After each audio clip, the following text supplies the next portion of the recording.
हम अपने भारत को कैसे सशक्त बनाएं, हमें इसके लिए अपने हिंदू समाज की जो कमजोरियां हैं उनका आकलन करना होगा। जीवन के विविध क्षेत्र में जो भी हमारे सांस्कृतिक मूल्य हैं, हमारे जीवन मूल्य हैं, उनकी स्थिति वर्तमान में क्या है, इन सब का समग्र रूप में आकलन करने की आवश्यकता है। हम देखते हैं प्राचीन समय में सनातन संस्कृति को हमारे ऋषि मुनियों, मनीषियों, विद्वानों तथा सनातन को अक्षुण्ण बनाए रखने वाले हमारे वीर महापुरुषों, क्रांतिकारियों और सनातन के लिए अपना सर्वस्व समर्पण करने वाले मनीषियों के जीवन का हम अध्ययन करते हैं, उनके समय की तात्कालिक परिस्थितियों का अध्ययन करते हैं, तो हम पाते हैं कि हमारा देश,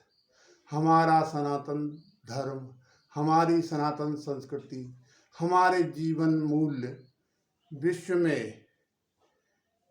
सभी से श्रेष्ठ जीवन मूल्य होने के बावजूद भी हमारे सनातन संस्कृति, हमारे सनातन धर्म और हमारे सनातन जीवन मूल्यों की सुरक्षा और उनका संवर्धन संरक्षण करने में हम कहाँ विफल हुए। इन सभी विषयों का हमें समग्र रूप से आकलन करने की आवश्यकता है। हम अपनी दैनिक दिनचर्या में देखते हैं कि हम अपने सनातन के ऊर्जा केंद्र मंदिर धर्म स्थान से विमुख होते चले गए तथा अपने धर्म स्थानों के प्रति हमारे अंदर अनास्था का भाव उत्पन्न हुआ और जो हमारे समाज का जो वैदिक समय में, वैदिक सनातन संस्कृति के समय में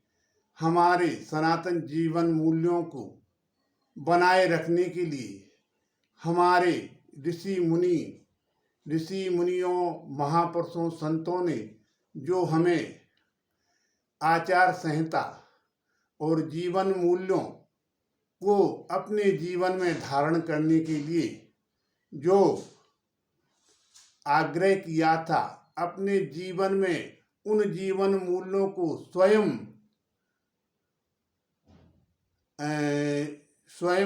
अपनाकर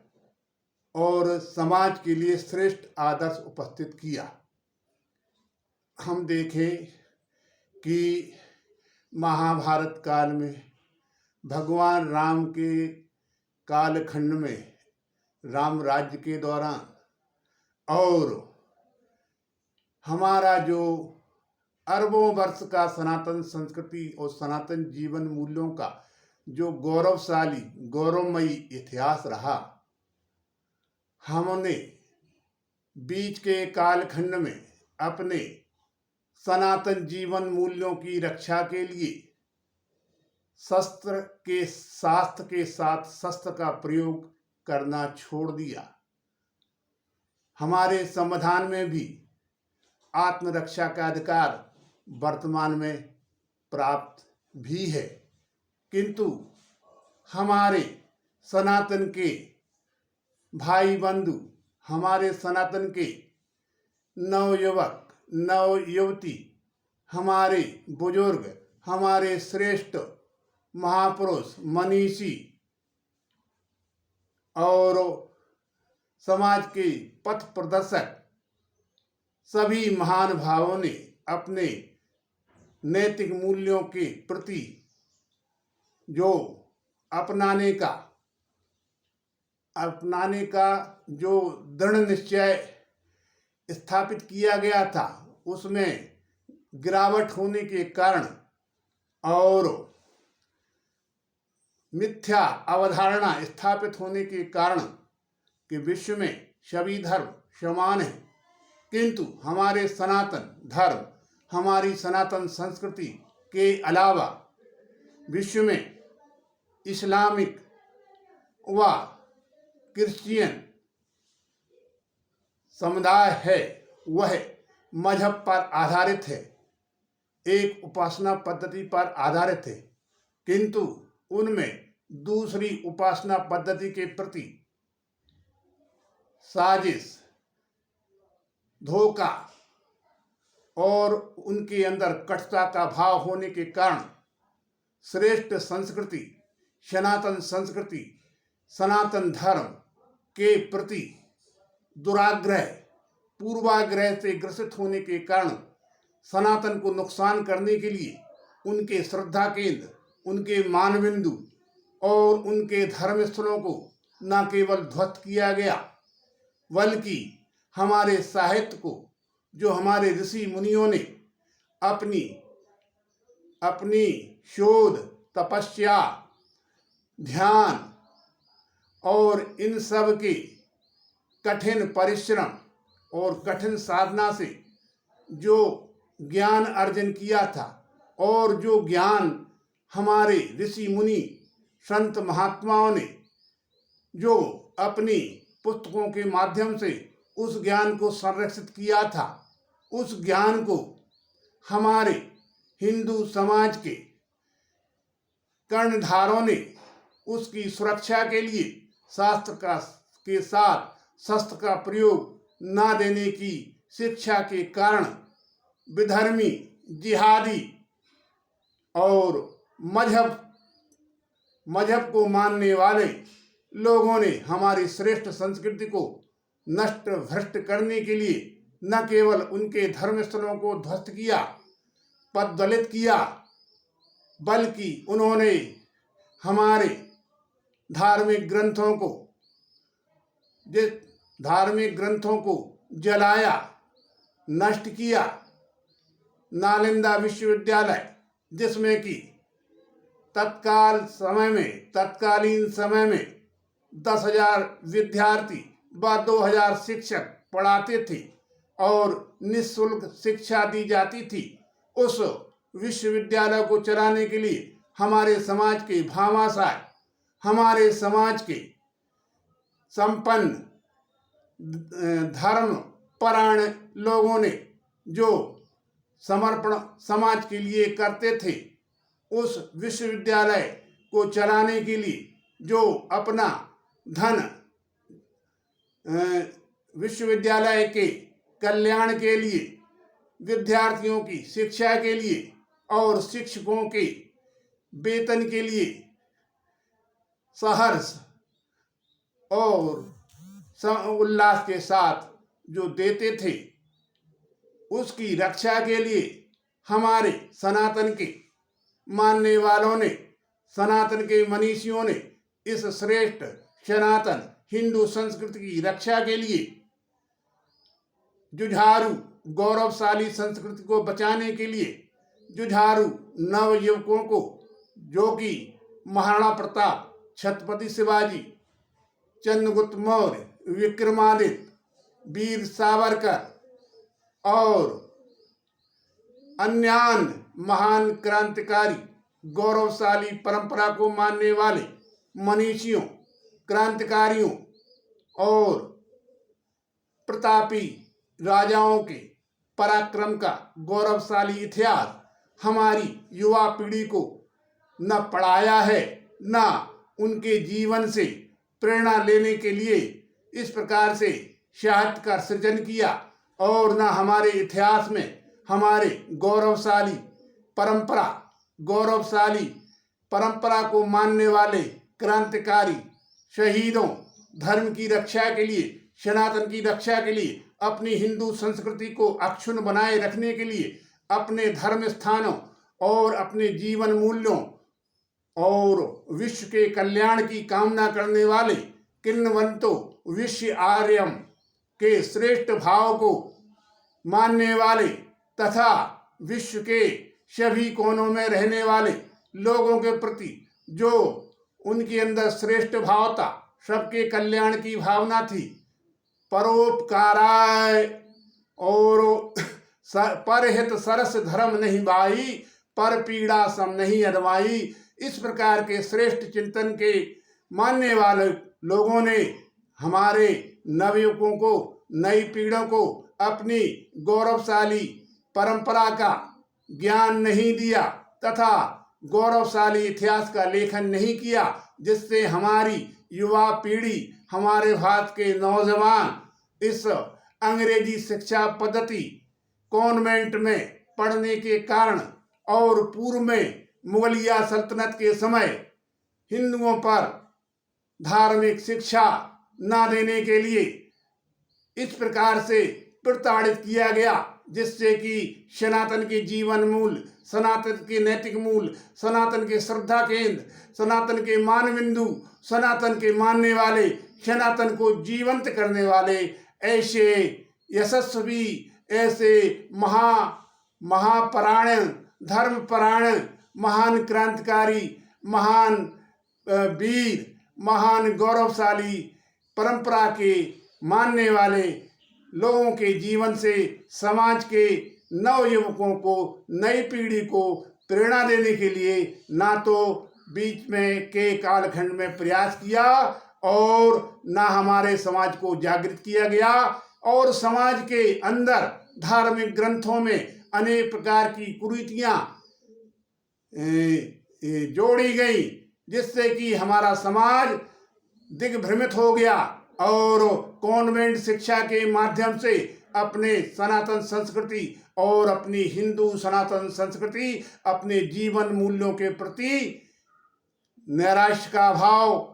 और हीनता का भाव उनके अंदर जागृत हुआ, और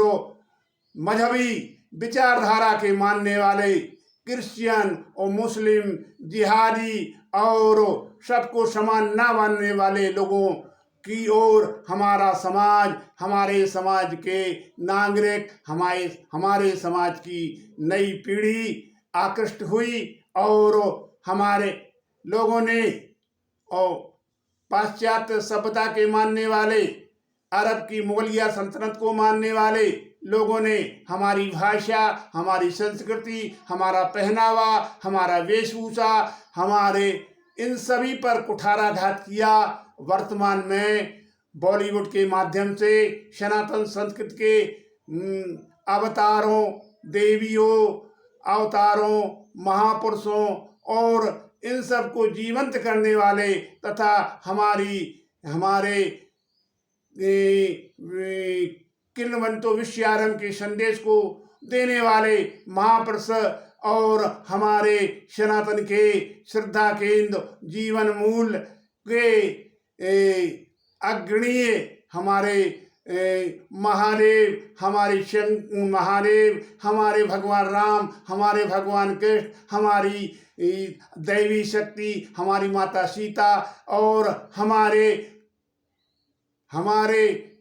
हमारी सभी देवियां, हमारी सभी मातृ स्वरूपा शक्ति का अपमानित किया, उनको पददलित किया, उनका सम्मान नहीं किया और अपने दुराग्रह से ग्रसित और साजिश के तहत हमारी संस्कृति के मानने वालों के अंदर समाज में जातिवाद का जहर घोला गया। और जबकि हमारे सनातन के धर्म ग्रंथों में कहीं भी जातिवाद का उल्लेख नहीं है, कहीं भी एक दूसरे से भेदभाव नहीं मानते थे, किंतु ब्रिटिश सरकार के तत्कालीन सेंसेक्स को जारी करने वाले डॉक्टर रॉबर्ट हर्शे ने अपने सेंसेक्स में जारी किया कि भारत में 4000 जातियां, सभी एक दूसरे के खून के प्यासी, सभी एक दूसरे को पददलित करने में, सभी एक दूसरे के विकास से ईर्ष्या करने वाली, सभी एक दूसरे को अपमानित करने के लिए, सभी एक दूसरे को तिरस्कृत करने के लिए, सभी एक दूसरे का गला काटने के लिए आतुर रहते हैं। और समाज में आपस में हिंदू समाज के विभिन्न अंगभूत घटकों के अंदर जातिवादी सोच को बढ़ावा दिया और उस सोच को हमारे सनातन के अग्रज कहने वाले हमारे मस्तिष्क ब्राह्मण समाज के लोगों के दिमाग के अंदर इस प्रकार का भाव अंग्रेजों की कूटनीति के कारण स्थापित किया गया, तथा जो हमारे समाज में जो श्रेष्ठ परंपरा थी कि ब्राह्मण क्षत्रिय वैश्य शूद्र, इसमें ये हमारे जो शरीर में इसी प्रकार से भाग रहते हैं, जैसे मस्तिष्क ब्राह्मण, बाहु क्षत्रिय और उदर वैश्य और पैर शूद्र। किंतु आपने देखा होगा कि जब हम किसी महापुरुष के चरण स्पर्श करते हैं तो चरणों को स्पर्श करते हैं, कोई मस्तिष्क को स्पर्श नहीं करता है, कोई पेट को स्पर्श नहीं करता है, कोई बाहु को स्पर्श नहीं करता है। और जो हमारे समाज के जो हम शूद्र कहते हैं, वो शूद्र जाति व्यवस्था के अंतर्गत नहीं था, बल्कि वर्ण व्यवस्था के अंतर्गत नहीं था, और कर्म के आधार पर ये व्यवस्था थी, ना कि वर्ण के आधार पर थी। हम अपने महाभारत में, हम अपने रामायण के समय में, हम अपने सभी कालखंडों में देखते हैं कि निचले तबके से लोग उच्च जाति में शादी करते थे, उच्च जाति के श्रेष्ठ लोग निचले तबके में शादी करते थे, और हमारे यहाँ नारी स्वतंत्र रूप से अपने वर का वर्ण करती थी। किंतु मुगलिया सल्तनत आने के कारण तथा मुगलों के अत्याचार अन्याय से अपनी बहु बेटियों को बचाने के लिए हमारे लोगों ने, तत्कालीन कर्णधारों ने पर्दा प्रथा को जारी किया, और हमारे जो दलित समाज के भाई हैं, जो हमारे समाज के अभिन्न अंग हैं, उनसे मेला ढलवाने का कार्य किया। और इसके लिए उदाहरण के तौर पर पंजाब से आज से 200 वर्ष पहले 250 परिवार और जम्मू कश्मीर में शेख के परिवार द्वारा भाई जम्मू कश्मीर में लाए गए थे, और उनसे केवल सफाई का कार्य कराया जाता, जो कि बहुत घृणित कार्य था, और उससे उनको पल पल अपमानित होना पड़ता था। किंतु उनको जम्मू कश्मीर राज्य की नागरिकता नहीं दी गई थी, उनको सरकारी नौकरियों में भर्ती नहीं किया गया, तथा उनके साथ समाज के लोगों ने भेदभाव जारी रखा। और जो मुगलिया विचारधारा के मानने वाले लोगों को, जिहादी सोच के मानने वाले लोगों को ऐसा बताया जाता है कि हमारे वाल्मीकि समाज के लोगों को कि यहाँ लड़की की शादी होती थी और जो बहुएं आती थी तो पहले शेख के यहाँ एक रात को भेजा जाता था। किंतु हमारे वाल्मीकि समाज के बंधुओं ने अपनी इतनी विकट परिस्थितियों में, संकटकालीन परिस्थितियों में भी अपने धर्म का परित्याग न कर, इस्लाम को स्वीकार न कर, अपनी इज्जत आबरू बचाने के लिए और सुअर का वध करके, सुअर को काट करके उसके खून से अपनी यौवन बधुओं को, लड़के की नई बधुओं को पैर में मोहर लगाया गया। और इसका जब शेखों को मालूम पड़ा कि ये सुअर को मार करके और उसके खून से मोहर लगाए है, और सुअर को शेख लोग, मुस्लिम समाज के लोग बहुत मानते हैं, उनके लिए पूजनीय होता था, तो वो उनको, महिलाओं को अपने दरवाजे से भगा देते थे। इस प्रकार से अपने सतीत्व की हमारी वाल्मीकि समाज की महिलाओं ने रक्षा की, और उनको सरकारी नौकरियों में अभी तक वरीयता नहीं दी गई। किंतु 5 अगस्त 1919 से धारा 370-35 के खत्म होने के बाद हमारे वाल्मीकि समाज के लोग, बकरवाल समाज के लोग, हमारे गुरखा समाज के लोग जो वर्षों से जम्मू कश्मीर में रह रहे थे, उनको न केवल नागरिकता दी गई, वहाँ वो लोग लोकसभा के चुनाव में वोट डालते थे, किंतु विधानसभा के चुनाव में वोट नहीं डालते थे। और भारत की सुप्रीम कोर्ट और भारत की सुरक्षा एजेंसियां, भारत के सुरक्षा बल तथा भारत की केंद्रीय सतर्कता आयोग जैसी एजेंसियों की कोई दखलंदाजी थी। केवल भारत सरकार से के वित्त मंत्रालय के आधार पर कश्मीर में नियंत्रण था, और भारत सरकार के कुल बजट का 20% रुपया जम्मू कश्मीर को हस्तांतरित होता था विकास के नाम पर। किंतु जम्मू कश्मीर राज्य का विकास न कर और इस्लामिक गणराज्य, इस्लामिक रिपब्लिक को स्थापित करने के लिए तत्कालीन नेशनल कॉन्फ्रेंस PDP कांग्रेस की सत्तारूढ़ सरकारों ने उस भारत सरकार के द्वारा दिए गए धन सब से अपने जम्मू कश्मीर राज्य का विकास न कर, लोगों के लिए कल्याणकारी योजनाओं को लागू न कर तथा उद्योग धंधे स्थापित न कर और कश्मीर राज्य में कश्मीर की खूबसूरती के नाम पर उद्योग धंधों की स्थापना नहीं करने दी और इस प्रकार से कश्मीर का समाज गरीब बेरोजगार रहा और इसका उन्होंने उपयोग कर भारतीय सुरक्षा बलों के द्वारा जम्मू कश्मीर के में आतंकवादी गतिविधि करने वाले पाक परस्त तथा जम्मू कश्मीर के जो जिहादी सोच के लोगों ने गैर कश्मीरी हिंदुओं का आतंकवाद के तहत खात्मा जारी रखा और सेना सुरक्षा बल जब भी कोई कार्रवाई करती थी तो जो तत्कालीन सरकार के मंत्री एमपी एमएलए भारत सरकार के भेजे हुए पैसे से आपस में बंदर बांट कर लेते थे और अपने पार्टी कार्यकर्ताओं को उस धन का कुछ अंश मुहैया करा देते थे और आतंकवादी गतिविधियों में लिप्त लोगों को धन भी कुछ बांट देते थे, जिससे भी हथियार खरीद करके और गैर मुस्लिम को मार देते थे आतंकवादी गतिविधियों के द्वारा। इसमें कश्मीर के मुस्लिम समुदाय व पाक परस्त आतंकवादियों के गठजोड़ से तथा राजनीतिक संरक्षण से ये आतंकवादी गतिविधियों के द्वारा जम्मू कश्मीर से भारत के अन्य राज्यों से आए हुए मजदूरों और कामगारों और व्यवसायियों पर हमले होते थे और आतंकवादी गतिविधियों में मारे जाते थे। किंतु सुरक्षा बल केंद्रीय बल जब कार्रवाई करते थे तो कश्मीर में तत्कालीन नेशनल कॉन्फ्रेंस पीडीपी कांग्रेस के मिनिस्टर एमपी एमएलए बेरोजगार मुस्लिम नवयुवकों को ये भारत सरकार द्वारा भेजी गई धनराशि के द्वारा पत्थरबाजी करा करके सेना अर्धसैनिक के बलों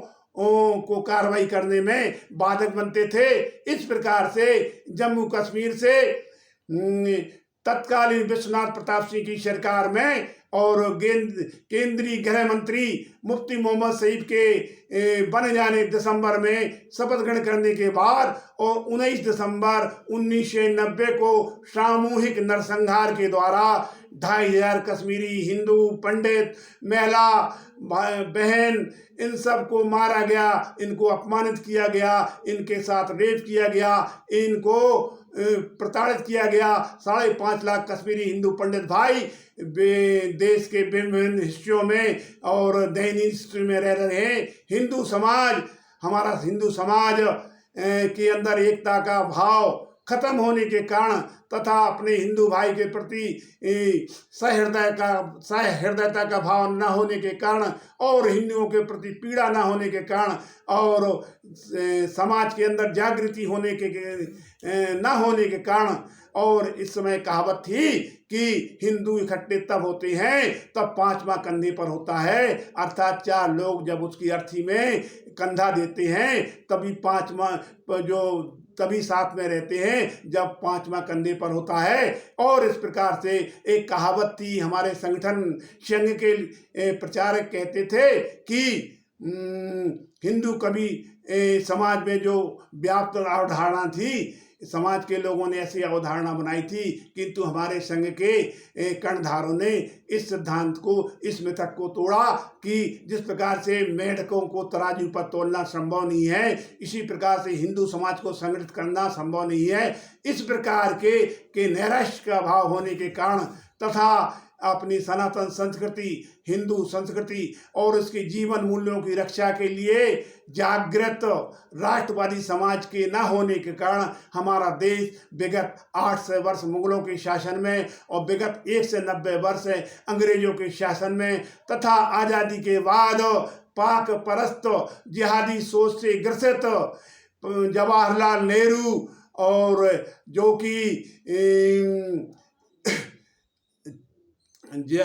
कि जिहादी सोच से ग्रसित था और कॉन्वेंट शिक्षा पद्धति से पढ़ा हुआ था और इससे प्रेरित होने के कारण और सनातन संस्कृति, हिंदू जीवन मूल्यों, इनको कुठाराघात किया गया और हिंदू मुस्लिम एकता के नाम पर भारत के तथाकथित राष्ट्रपिता कहा जाने वाले महात्मा गांधी ने भी और मुस्लिम समाज का समर्थन हासिल करने के लिए 1920 में खलीफा में खलीफा की सत्ता को चैलेंज करने वाले, उनकी सत्ता को ललकारने वाले, उनको चैलेंज करने वाले लोगों के विद्रोह को दबाने के लिए और खलीफा के समर्थन में महात्मा गांधी की अपील पर भारत के मुस्लिम समाज के लोगों ने तुर्की के खलीफा के समर्थन में खिलाफत आंदोलन चलाया। उस खिलाफत आंदोलन से के कारण मुस्लिम समाज के अंदर भी तुष्टीकरण की विचारधारा पनपी तथा उसकी इस विचारधारा के कारण अंत में परिणति भारत राष्ट्र के विभाजन के रूप में हुई। इसके संदर्भ में भाइयों मैं आपको बताना चाहता हूँ कि मोतीलाल नेहरू की 5 शादियाँ हुई थी और इनके 5 जो पत्नियां थी, एक पत्नी का नाम स्वरूप रानी था और दूसरी पत्नी का नाम थुसू रहमान बाई था, तीसरी पत्नी का नाम मंजरी देवी था, चौथी पत्नी ईरानी मैला थी, 5वीं पत्नी कश्मीरी मैला थी और मोतीलाल नेहरू के का नाम मोइन खान था और मोइन खान के पिता का नाम मोइन खान के पिता का नाम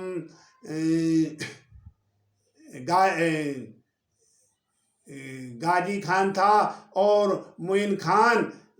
ने अपना नाम बदल करके मोतीलाल रख लिया। नहर के किनारे रहते थे तो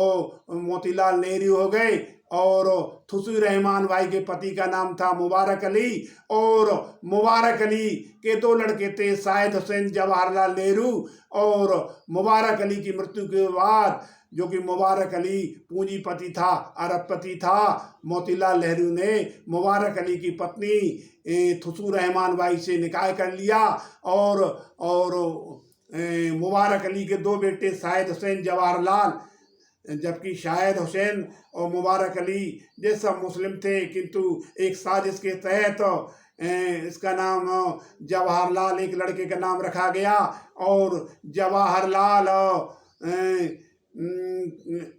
जवाहरलाल की लड़की इंदिरा गांधी हुई और जिसने फिरोज गांधी से शादी की और फिरोज की पत्नी पारसियन थी और जिसने धर्मांतरण करके इस्लाम स्वीकार किया और उससे राजीव गांधी संजय गांधी हुए। तो ये गांधी कहाँ से आ गए? संजय खान राजीव खान थे और एक साजिश के तहत महात्मा गांधी ने अपना उपनाम उनको दे दिया।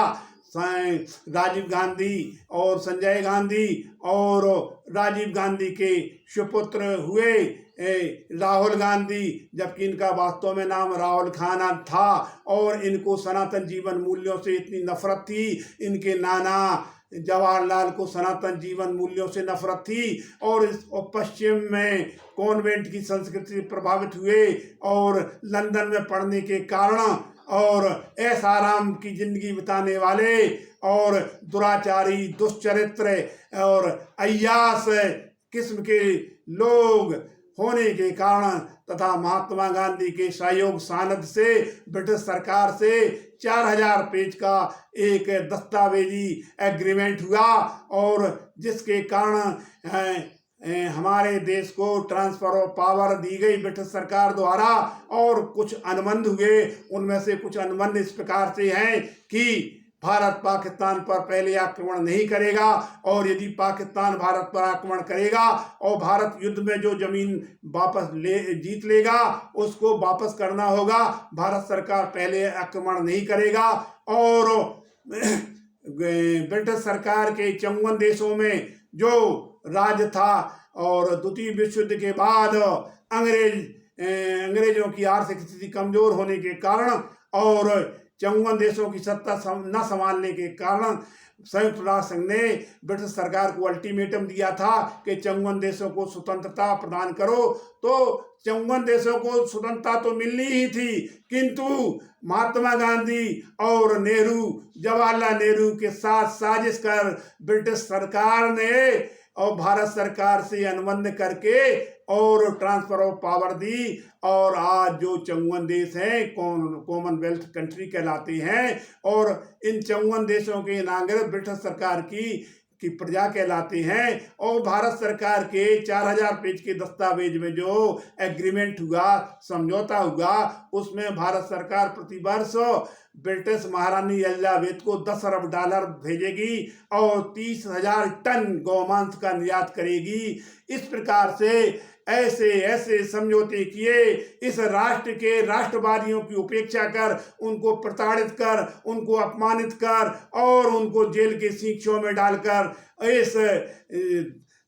इन गांधी नेहरू जैसे चाटुकार, सत्ता लोलोप और अंग्रेजों के चाटुकारों द्वारा राष्ट्रवादियों को अपमानित किया गया, और जो राष्ट्रद्रोही थे और जो सनातन संस्कृति को नष्ट करने वाले थे उनको अपमानित तिरस्कृत किया गया, तथा भारत के 5 जो शिक्षा मंत्री थे वो सभी जिहादी सोच के लोग थे, और भारत के गौरवशाली इतिहास को इन्होंने छिपा दिया साजिश के तहत, और हमारे नवयुवकों को, नई पीढ़ियों को भारत का गौरवशाली इतिहास न पढ़ने के कारण तथा धर्म संस्कृति वैदिक स्कूल जो कि भारत की आज़ादी के समय जो ट्रांसफर ऑफ पावर जो ब्रिटिश सरकार ने भारत को दी थी, उसके समय 49,000 वैदिक स्कूल थे, संस्कृत विद्यापीठ थे, उन सब को तत्काल प्रभाव से बंद कर दिया गया और कॉन्वेंट स्कूलों की स्थापना की गई, जिससे कि ब्रिटिश अंग्रेजों की सत्ता को स्थायी रूप से भारत में स्थापित करने के लिए और अपने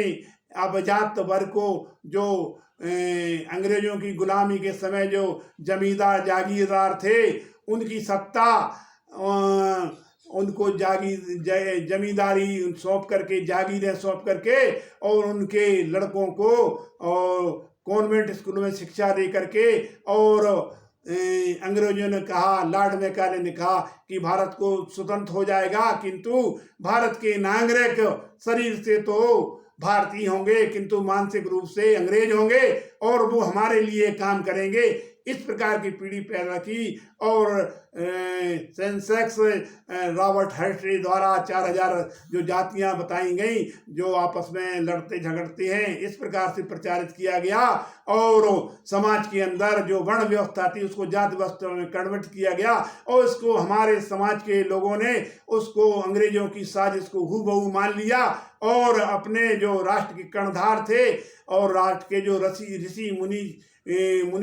मुनि मनीषी थे उनके सिद्धांतों को तिरस्कृत किया और अपनी सनातन संस्कृति, अपने जीवन मूल्यों, अपने धर्म ग्रंथों का अध्ययन न होने के कारण, अपने संस्कृति का ज्ञान न होने के कारण तथा अपने बंधु बांधवों के प्रति आपस में प्रेम और सौहार्द का भाव और सामंजस्य का भाव न होने के कारण जो हिंदू समाज के अंदर जो ब्राह्मण क्षत्रिय वैश्य थी उनको जाति व्यवस्था में कन्वर्ट कर और एक दूसरे से घृणा का भाव पैदा कर और एक दूसरे को नीचा दिखाने में लगे रहे। और आज़ादी के बाद इस क्रम को स्वतंत्र भारत की कांग्रेस सरकार तथा उस जैसी विचारधारा के लोगों ने हिंदू समाज को खंड खंड में बांट करके उस जिहादी सोच और ईसाइयत की विचारधारा से ओतप्रोत समाज को कि जायज नाजायज मांगों को मान करके और उनके तुष्टीकरण कर करके हिंदू समाज को जातियों में बांट करके और इस देश का बेड़ा गर्क कर दिया। और भारतीय संविधान में इस प्रकार से संशोधन किए कि पूजा स्थल विधेयक 15 अगस्त 1947 के पूर्व धार्मिक स्थलों की जो हिंदू मंदिर धार्मिक स्थल और मुगलिया काल में तोड़े गए थे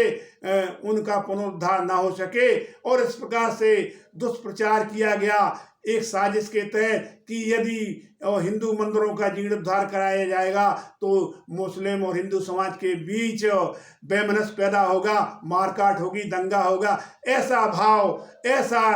प्रचार किया गया। और इसी प्रकार से जहाँ हमारे संविधान में माननीय डॉक्टर भीमराव अंबेडकर ने धारा 44 की, जिसमें कि सभी को समान अधिकार हैं, फिर हमारे देश में अल्पसंख्यक मंत्रालय, अल्पसंख्यक आयोग, अल्पसंख्यकों को शिक्षा को विशेष अधिकार और बहुसंख्यकों को अपने निजी स्कूलों में भी अपने धर्म की शिक्षा न देने का अधिकार, इन सब से वंचित किया गया हिंदू कोड बिल के द्वारा, तथा माइनॉरिटी कमीशन और माइनॉरिटी शिक्षा संस्थान और वक्फ बोर्ड भारत सरकार से भारत विभाजन के दौरान भारत से पाकिस्तान गए हुए मुस्लिमों द्वारा छोड़ी गई संस्कृति को, छोड़े हुए धर्म स्थानों को, मस्जिदों को और स्थानों को, और जिसमें कि पाकिस्तान से विस्थापित होकर के, प्रताड़ित होकर के हमारे हिंदू समाज के भाई आए, भाई बंधु बच्चे आए, उन्होंने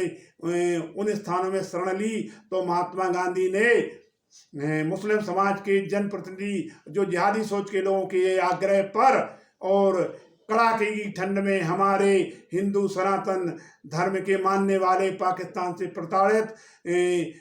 पुरुषों, महिलाओं, बच्चों को कड़ाके की ठंड में और उन्हें स्थानों से बाहर निकाला और ठंड में मरने के लिए मजबूर किया। और महात्मा गांधी और पूर्वी पाकिस्तान और पश्चिमी पाकिस्तान, पूर्वी पाकिस्तान जो बांग्लादेश कहलाता है, उन दोनों को जोड़ने के लिए 10 मील का जो एक गैलरी थी देने के लिए भी राजी होने वाले थे। और हिंदुस्तान पाकिस्तान के बंटवारे के समय 21 लाख हिंदुओं का नरसंहार किया गया। विभाजन विभीष का पार्टीशन ऑफ इंडिया के दौरान तथा 1 करोड़ हिंदू आबादी विस्थापित हुई। और किंतु यहाँ की जो मुस्लिम समाज जो पाकिस्तान विस्थापित हुआ था, यहाँ की उनकी जो संपत्ति थी उसको वक्फ बोर्ड बना करके उसको दे दिया गया। और कालांतर में वक्फ बोर्ड में इतने संशोधन किए गए कि वक्फ को इतना मजबूत किया गया कि अगर किसी, उदाहरण के तौर पर किसी सलीम की जमीन यदि किसी रमेश ने खरीद ली और फिर वक्फ बोर्ड ने सलीम ने जैसे उदाहरण के तौर पर सन 64 में रजिस्ट्री की रमेश को, तो उस 64 के पहले 62 में उसको वक्फ बोर्ड दिखा करके, वक्फ की संपत्ति दिखा करके और उस पर वक्फ का अधिकार कर लिया। और वक्फ में जो 7 सदस्यीय जो कमेटी बनाई गई, 7 सदस्यीय जो आयोग बनाया गया, उसमें सभी मुस्लिम समाज के लोग रखे गए, गैर मुस्लिम को स्थान नहीं दिया गया। और इसको इतना पावरफुल बना दिया गया कालांतर में 2013 में इसको और मजबूत करके और लोगों की निजी संपत्ति पर भी, और 2 मौलाना यदि वक्फ बोर्ड को सूचित करते हैं कि ये वक्फ की संपत्ति है, तो उसको 3 साल के बाद उस वक्फ संपत्ति घोषित कर दिया जाता है। और इस प्रकार से भारत सरकार के रक्षा मंत्रालय और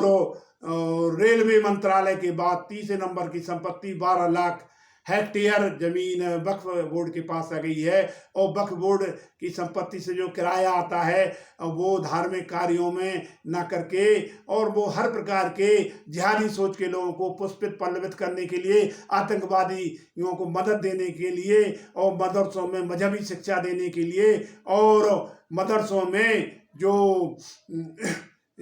जो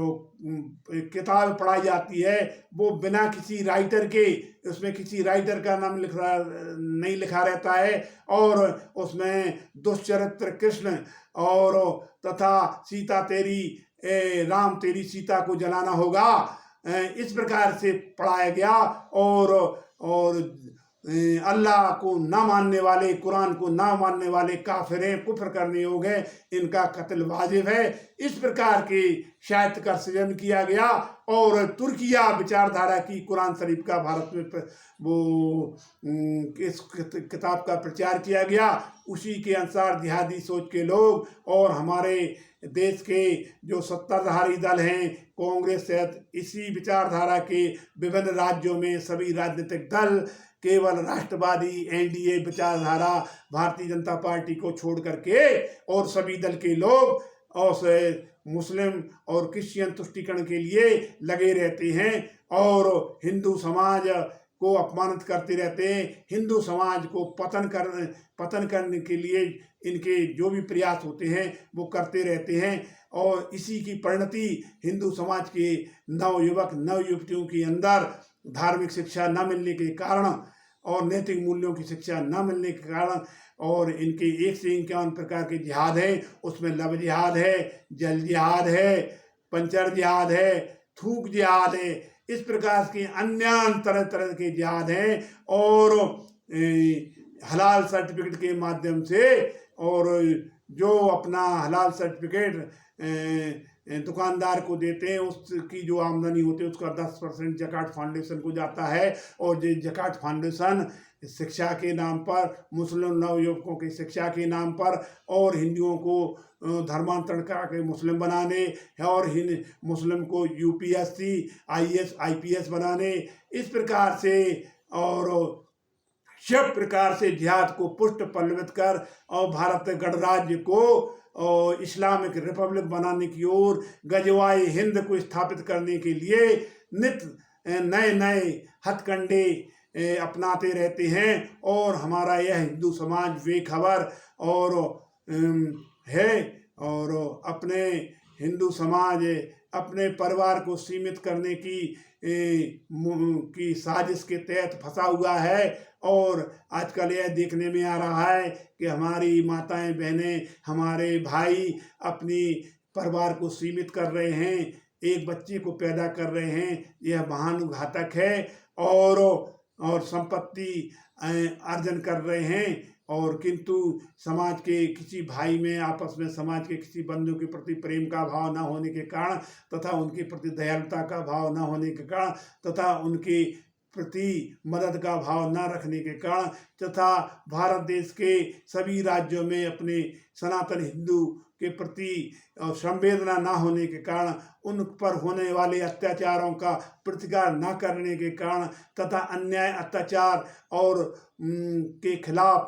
समग्र रूप से आवाज़ न उठाने के कारण और अन्याय के खिलाफ लेखन न करने के कारण न बोलने के कारण तथा अन्याय के विरुद्ध सड़कों पर न निकलने के कारण अन्याय के खिलाफ पुलिस थानों को न भरने के कारण और हमारा समाज जो इस देश का राष्ट्रवादी समाज है हिंदू समाज है वो पददलित हो रहा है, कमज़ोर हो रहा है और जिहादी सोच के 54 देशों 55 देशों से आर्थिक मदद लाखों अरब डॉलरों के द्वारा शिक्षा चिकित्सा व सेवा के नाम पर भेजे गए धन से लाखों करोड़ डॉलर के दम पर कमजोर तबके के हिंदू भाई बहनों को भय प्रलोभन लालच द्वारा धर्मांतरण करा के मुस्लिम बना करके तथा इसी प्रकार से यूरोपियन कंट्री से लाखों अरब डॉलर की धनराशि चिकित्सा शिक्षा व सेवा के नाम पर भेजे गए एनजीओ के द्वारा जो कि लगभग 1 लाख एनजीओ थे और उनसे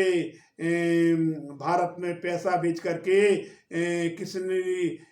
क्रिश्चियन मिशनरीज और जिहादी सोच के विद्यालयों और जिहादी सोच के मौलानाओं इमामों तथा पादरियों द्वारा कमज़ोर तबके के हिंदू भाइयों का धर्मांतरण करा करके और ईसाई बनाया जा रहा है, मुस्लिम द्वारा मुस्लिम बनाया जा रहा है। ऐसा अनुमान है, ऐसा आंकड़ा बताया जाता है लगभग 20 लाख प्रति वर्ष हिंदू ईसाई बनते हैं और मुस्लिम बनते हैं और इसमें ईसाई मिशनिया और मुस्लिम जो संगठन हैं जिहादी सोच के हैं 55 मुस्लिम देश हैं और जो यूरोपियन कंट्रीज हैं वो हिंदू जात को धर्मांतरण करा के मुस्लिम ईसाई बनाने में लगे हुए हैं और जो हमारे देश का मूलभूत हिंदू समाज है और वो कहना है हिंदू घटा तो देश बटा, हिंदू सशक्त देश सशक्त। इसलिए बंधुओं हम सभी से विनम्र अपील करते हैं कि अपने सनातन धर्म सनातन संस्कृति सनातन जीवन मूल्यों की रक्षा के लिए हिंदू समाज को संगठित करें और अपने परिवार में कम से कम 2 संतान या 3 संतान जरूर पैदा करें और अपने अपने बच्चों को अपने गीता, रामायण, वेद, पुराण, उपनिषद और हर प्रकार की धर्म की शिक्षा दे करके और नैतिक मूल्यों की स्थापना करने के लिए वैदिक विद्यालयों की श्रृंखला तथा संस्कृत विद्यापीठों की श्रृंखला को स्थापित कर और कठोर